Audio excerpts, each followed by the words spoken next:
किसान है उसके ऊपर पूरे परिवार का खर्चा टिका होता है। अगर वो खेती ना करे तो परिवार भूखा मर जाए। जब महाभारत का युद्ध होना था तो उस समय भगवान श्री कृष्ण ने सोचा कि कोई ऐसी धरती मिले जिस धरती पर कर्म प्रदान हो, क्योंकि गुरु महाराज भी कह रहे हैं लाए चित कर चाकरी मन नाम कर कम, कि कर्म ऐसा प्रदान हो कि हर एक वो जो लड़ाई है वो कर्म प्रदान रहेगी, इसलिए वो धरती भी ऐसी होनी चाहिए। कई जगह का पानी ऐसा होता है जैसा पिए पानी वैसी बोले बाणी। कहते हैं मेरठ की धरती का पानी ऐसा है कि माँ बाप से भी हिसाब मांग ले कि मैंने आपकी सेवा की है तो उसके बदले मेरे को उसका दो, पैसा दो या और सेवा दो उसके बदले। श्रवण कुमार जब मेरठ की धरती पर गया तो उसने वहां पे अपने माता पिता को रख दिया था और कहा कि पिताजी मैंने आपकी पालकी इतनी देर धोई है अपने कंधे पर, इसका मेरे को हिसाब दो। तो पिता समझ गया कि ये धरती बोल रही है, ये नहीं बोल रहा मेरा बेटा श्रवण कुमार। तो उसने कहा कि बेटा कोई बात नहीं, अपन थोड़ी आगे जाकर के हिसाब कर लेंगे, तो अभी कंधे पर फिर रख ले इसको। फिर रख लिया और वो धरती मेरठ की निकल गई। तो उसके बाद फिर श्रवण कुमार नॉर्मल हो गया। तो उसी तरह जब भगवान श्री कृष्ण ने युद्ध लड़ाना था तो एक किसान खेती कर रहा था खेत पर, और उसने के बच्चों को वहीं पे बैठा हुआ था पेड़ के नीचे, एक सांप ने काट लिया। जब किसान हल चला करके वापिस लौटा तो उसने देखा कि मेरा बेटा मर गया है, अगर मैं इसे घर लेके जाऊंगा तो 13 दिन लग जाएंगे और लोग रोने आएंगे, पर संसारिक कर्म करने पड़ेंगे, इस खेती में बीज नहीं डाल सकता 13 दिन, तो मेरा परिवार क्या खाएगा। तो उसने एक खड्डा खोदा और उसी समय अपने बेटे को वहां पे गाड़ दिया और फिर उस जमीन पर बीज डालने लग गया। तब भगवान श्री कृष्ण ने कहा कि इससे उत्तम धरती कोई नहीं हो सकती दुनिया में कि इतना बड़ा कर्म प्रदान है। नहीं तो जो बेटा है उसके वियोग में राजा दशरथ ने अपने प्राण त्याग दिए। तो हमने समझना है कई चीजों को कि गुरु महाराज कहते हैं कि अपने मन को ही हल बना लो। फिर जीवन में जो अहंकार है ये सुखम होता है। अगर किसी को गाना आ जाए, किसी को भजन आ जाए, कोई सामने गा रहा है, अगर वो अच्छा नहीं गा रहा तो सुखम अहंकार होता है कि यहाँ पे मेरे को मौका मिले तो मैं अच्छा गा करके सुनाऊं। अगर कोई काम हमें ज्यादा अच्छा आता है तो हमारे अंदर अहंकार रूपी रावण प्रचंड हो जाता है और कहते हैं मैं करके दिखाऊं। एक बार बाबा नंद सिंह जी महाराज सत्संग कर रहे थे, उस समय कीर्तनियों ने कीर्तन किया, बीच में कोई बहुत बड़े रागी कीर्तन सिखाने वाले बैठे थे। उन्होंने कहा ये राग को अच्छी तरह से नहीं गा रहे, अगर मेरे को मौका मिले तो मैं ऐसा राग सुनाऊं कि संगत निहाल हो जाए।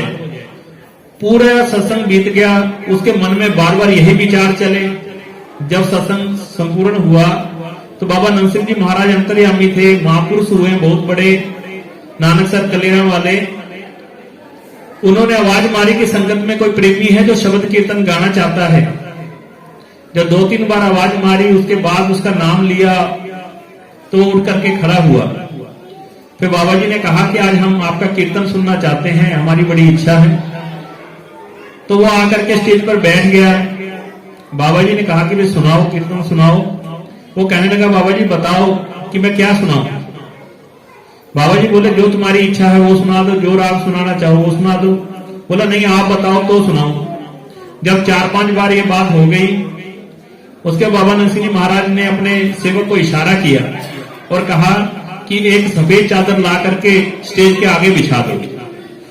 सेवकों ने एक सफेद चादर ला करके स्टेज के आगे बिछा दी।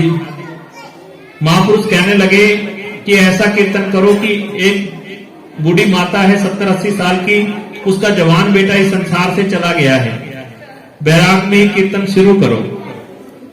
अब वो सुरों को खोजने लगा, सुर दिमाग से गायब हो गए, क्योंकि अहंकार था ना कि भाई मैं ऐसा कीर्तन करूं, मैं ऐसा कीर्तन करके सुना दूं। कभी भी जीवन में जो बंदा जो कर रहा है उसको कभी टोको मत, कभी रोको मत। परमात्मा जो कराता है वो परमात्मा स्वार्थ से परे है। कभी हमारी भूल हो, जब उसको कोई सुर समझ में ना आए कि मैं क्या गाऊं, तो उसने हाथ जोड़ दिए बाबा जी मैं समर्थ नहीं कि मैं गा सकूं। तो उसके बाद जब वो स्टेज से चला गया उतर के, तो सेवकों ने पूछा बाबा जी आप तो कभी ऐसा करते नहीं, की संगत के बीच में किसी को शर्मिंदा कर दें। वो बोले कि पर मैं नहीं कर रहा, परमात्मा हंकारी आदमी का हंकार कभी नहीं छोड़ता। कई बार हम कहते हैं ना कि भाई मैं कट्टर हूं, कई लोग कहते हैं धर्म का मैं कट्टर हूं, तो कट्टरता ये नहीं होती कि हम किसी को रोक रोक के टोक टोक के सिर ढक ऐसे बैठ वैसे बैठ, ये तरीका तेरा सही नहीं, वो तरीका तेरा सही नहीं। कट्टरता ये है कि निम्रता में आकर के उसके को जाकर के कपड़ा दें हाथ में और समझाएं कि बेटा सिर ढकने की परंपरा हमारे गुरु महाराज ने इज्जत के लिए रखी है। संसार एक पर्दा है, हमारी जो पगड़ी और परमात्मा के बीच में एक पर्दा है, इसको ढकने के लिए बोला है कि जब ये पर्दा तेरा खुलेगा तो तुझे ब्रह्म ज्ञान मिलेगा। ये आंखों में और संसार में पर्दा है, अगर आंखें अंदर की तरफ चली गई तो परमात्मा मिलेगा और बाहर की तरफ लगी रही तो संसार मिलेगा। जुबान में के आगे भी देखो पर्दा दिया परमात्मा ने कि इसको इतना ही इस्तेमाल करो कि भाई दूसरे को दुख ना दे, क्योंकि शब्द का तीर ऐसा है एक बार जुबान से निकल जाए कभी वो वापस नहीं आता। इसलिए ऐसी वाणी बोलिए जो मन का आपा खोए, आपन को शीतल करे और शीतल होए।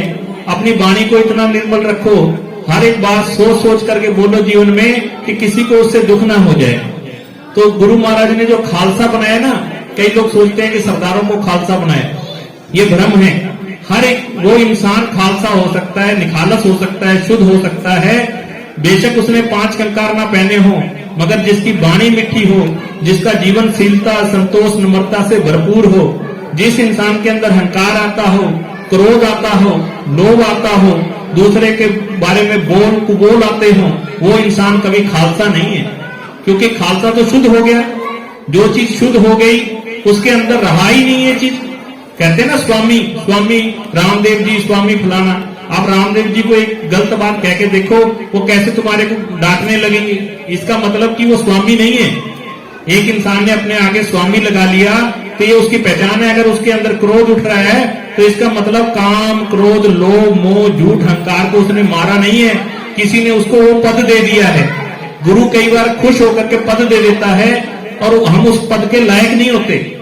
परमात्मा ने हमें जो भी दिया होता है, आप कभी जीवन में खोज करके देखना, हमारी खुद की पढ़ाई से और हमारे जीवन से हमेशा कुदरत ज्यादा देती है, मगर हम लोग फिर नाशुक्रे होकर के परमात्मा के ही खिलाफ खड़े हो जाते हैं। क्योंकि जब हम दूसरे इंसान को गलत बोलते हैं तो इसका मतलब है कि हम नाशुक्रे हैं। ये श्री मेरा ये हर का रूप है, हर रूप नदरी आया। यहाँ जो भी इंसान है वो हरि का रूप है।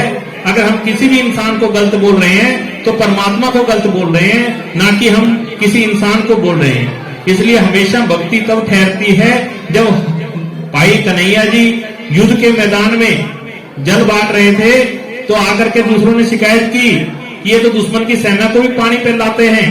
तो गुरु महाराज ने उससे पूछा कि कन्हैया जी आप ऐसा क्यों कर रहे हो? तो कहने लगे महाराज मैं जिसमें देखता हूँ उसमें आपका रूप नजर आता है, तो मेरे को तो कोई दुश्मन नजर ही नहीं आया युद्ध के मैदान में। तो गुरु महाराज ने मलम पट्टी दी कि ये पट्टी और मलम भी साथ में करते रहना, देखना तेरा पार उतारा हो जाएगा।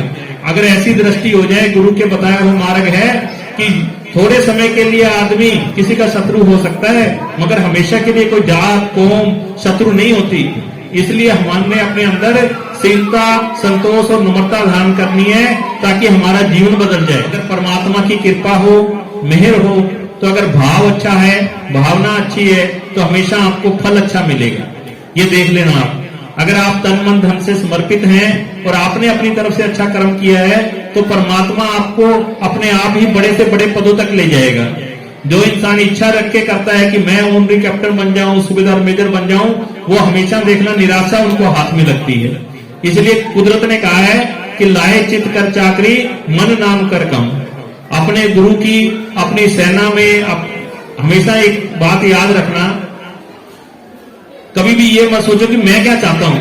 अगर हम गुरुद्वारे में हैं तो ये सोचें कि गुरु क्या चाहते हैं, और अगर सेना में हैं तो हम ये सोचें कि मेरा कमांडर क्या चाहता है।